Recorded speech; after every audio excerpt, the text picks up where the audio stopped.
I'm really not that good at Doom. Here are 10 stupid mistakes you can make just like I do. Let's go!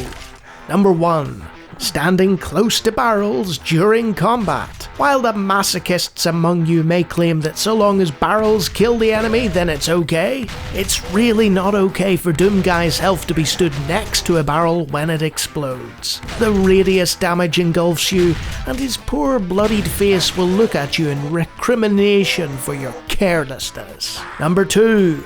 Refusing to dodge. Doom Guy is old school. His health doesn't regenerate.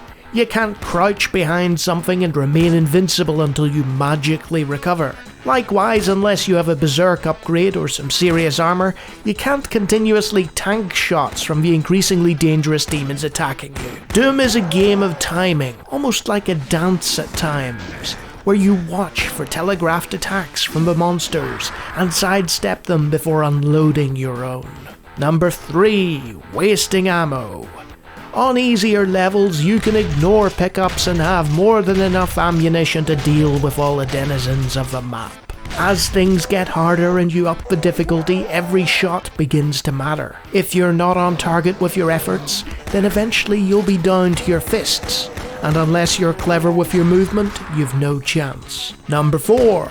Not taking advantage of monster infighting. Doom popularized the idea of monsters attacking each other, encouraging you to take advantage of that. This turned into a legitimate strategy in harder community maps, where ammo is scarce and a more tactical approach is required. Make monsters get in the line of each other's fire, and they'll forget you exist and tear away at their former compatriots in a frenzy. While this doesn't work with every monster, it makes your day a lot easier to have your enemies do your job for you.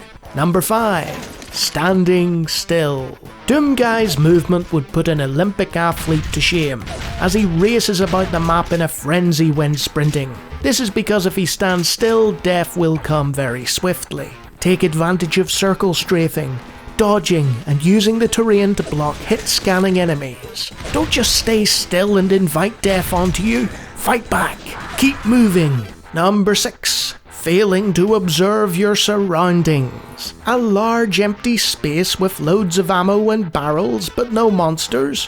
What a strange design choice. Oh well, time to pick up that key over there. Despite the gameplay boiling down to running around and killing everything, Doom doesn't encourage playing like a headless chicken. Monster closets and barrels of fun make things more difficult for you, should you go charging in obliviously. And if you get swarmed by monsters, your best defensive measures are curtailed as you're torn to pieces, unable to move. Number 7. Not using power-ups correctly. Berserk, invisibility, invincibility, map reveals, and yet some people will completely ignore these items, or pick them up and then not use them to their advantage. Like wearing a radiation suit and then not immediately going for a swim in the waters to places they can't find. Number 8. Not exploring the map for secrets. You can get a shotgun on the first level of Doom, and you can open a wall to head into an entirely different area. Every map holds secrets that you can use to your advantage, and encourages exploration instead of just rushing for the exit and killing anything in your way. Number 9. Not using the right weapon for the job. Different monsters call for different strategies and different weapons. If you're in a tight enclosed space with pinkies closing in, you don't want to use a rocket launcher, as the splash damage will annihilate you. You want something that'll stun lock them. Likewise, there's little point in using the BFG on mere grunts. Save that for when there's a whole load of high level monsters in sight. Each weapon serves a purpose in Doom, and discovering that purpose will save you time, energy, and ammo. Number 10. Not using the map. Doom has an auto map. The auto map is your friend, because these devilish mazes have twists and turns that will leave you frustrated otherwise, with many areas purposefully confusing. This is a result of id Software making maze-like games in the past, so don't get lost on your way to hell. Make sure you consult the maps first.